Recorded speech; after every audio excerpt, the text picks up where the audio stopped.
ఉపాధి హామీ నిధుల కింద కేటాయింపబడినటువంటి డబ్బులు ఏదైతే ఉందో ఈ రాష్ట్ర ప్రభుత్వం ఏర్పడినటువంటి మొదటి 100 రోజుల్లోనే ప్రతి మండలానికి కూడా 3 కోట్లు కేటాయించడం జరిగింది.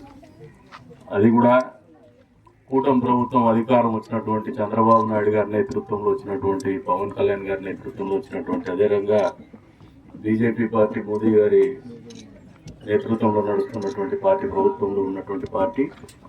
ఈ కూటమి ప్రభుత్వం ఏర్పడిన తర్వాత పవన్ కళ్యాణ్ గారు పంచాయతీరాజ్ శాఖ మంత్రిగా ప్రమాణ స్వీకారం చేసిన తర్వాత ఈ రకంగా రాష్ట్ర వ్యాప్తంగా కూడా అన్ని నియోజకవర్గాలకి మండలానికి 3 కోట్ల ఉపాధి హామీ పథకాలు కేటాయించడం అనేది మొదటిగా పంచాయతీరాజ్ శాఖ మంత్రి గారికి ముఖ్యమంత్రి గారికి ధన్యవాదాలు.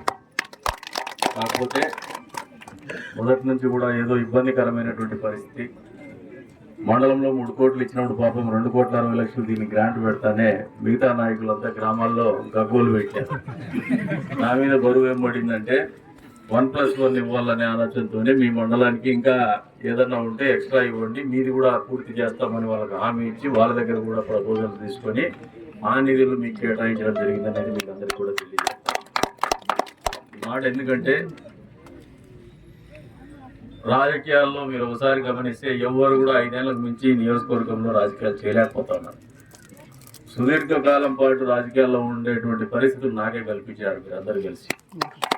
సమస్యల మీద, ఈ ప్రాంతంలో ఉన్నటువంటి సామాజిక వర్గాల మీద, వాళ్ళ ఆర్థిక స్థితిగతుల మీద, భౌగోళిక పరిస్థితుల మీద, మౌలిక సదుపాయాల మీద పూర్తి స్థాయి అవగాహన ఉన్నటువంటి వ్యక్తిగా ఎవరైతే వర్గాలు మనకు మొదటి నుంచి వెన్నుదన్నుగా నిలిచినారో, ఏ వర్గాలైతే నిర్లక్ష్యానికి గురవుతూ వస్తూ ఉన్నాయో, ఇప్పటికీ సమాజంలో వెనుకబాటుతనానికి గురవుతూ వస్తున్నారో ఆ ప్రాంతాలు అభివృద్ధి చేయాలనే ఆలోచనతోనే ఎన్నికల సమయంలో కూడా మీ అందరికి కూడా ఒక హామీ ఇచ్చినాం. వచ్చే రోజుల్లో మన ప్రభుత్వం రాబోతోంది, మనం కూడా గెలుస్తున్నాం. ప్రతి ఎస్సీ కాలనీ, ఎస్టీ తాండాలకి పూర్తి స్థాయిలో మౌలిక సదుపాయాలు కల్పిస్తామని చెప్పేసి మీకు ఆ రోజుల్లో మాట ఇచ్చినాం.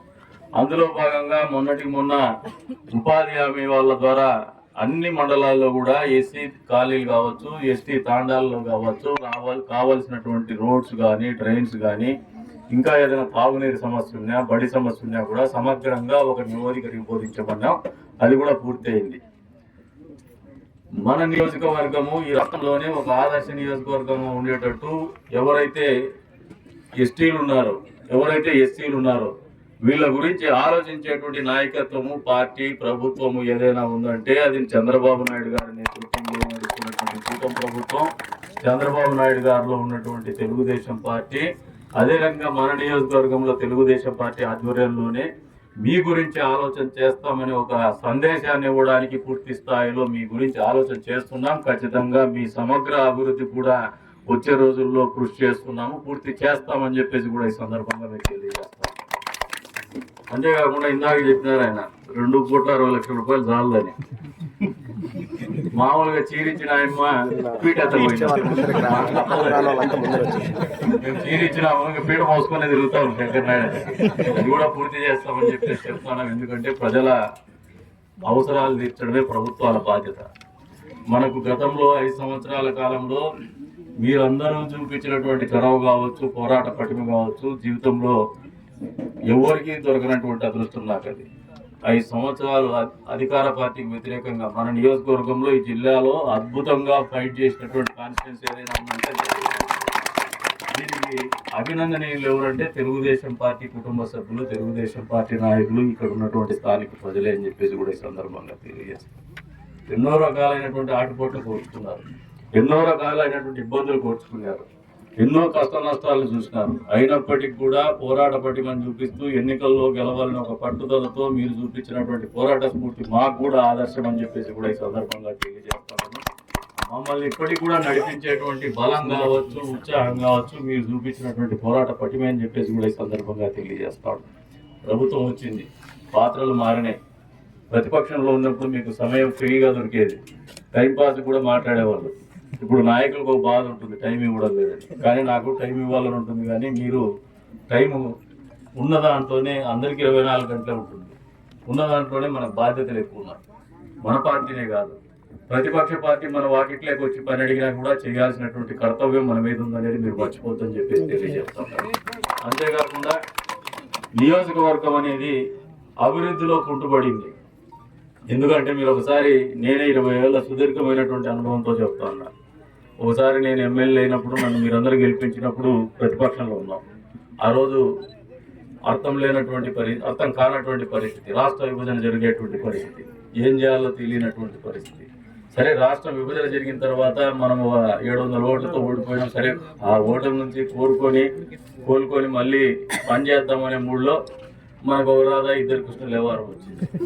మనం ఏం చేయాలో మనకు తెలియనటువంటి పరిస్థితి, మనల్ని అనునిత్యం అణచివేతకు స్వపక్షంలోనే విపక్షాన్ని చూసినటువంటి పరిస్థితి. మళ్ళీ అక్కడి నుంచి కట్ చేస్తే మనం ప్రతిపక్షంలో ఉన్నాం, పదవి లేదు, అధికారము లేదు.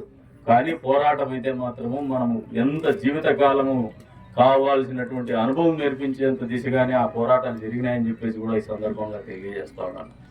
ఆ స్ఫూర్తి నుంచే నేర్చుకొని ఈ రోజున బాధ్యతగా ఎన్నిక కాబడిన తర్వాత కూడా మీరందరూ గమనిస్తే పక్క నియోజకవర్గాల్లో, ఈ జిల్లాలో 14 నియోజకవర్గాల్లో ఎమ్మెల్యేలకు ఎంత టైం కేటాయిస్తున్నారంటే వాళ్ళందరికంటే కూడా దాదాపు మనకు దరిదాపులు ఎవరు లేనంత సమయం నేను మీకు ఇస్తానే ఉన్నాను నియోజకవర్గానికి, నా బాధ్యత కింద.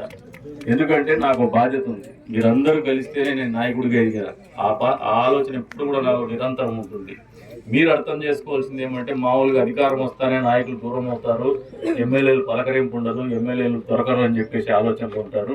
అందరి కోసం బతకాలనే ఉన్న ఆలోచనతో ఉన్నాం, అందరి కోసం పనిచేయాలనే ఆలోచనతో ఉన్నాం. మీ అందరికి కూడా వచ్చే రోజుల్లో నేను ఈ 100 రోజుల్లోనే చెప్తాను. గడిచిన 4-5 రోజుల నుంచి కొంచెం ఫ్రీ టైం ఇస్తా అన్నారు, మధ్యలో గ్యాప్ ఇస్తా అన్నారు. తొక్కిసలాట తగ్గింది. ఎందుకంటే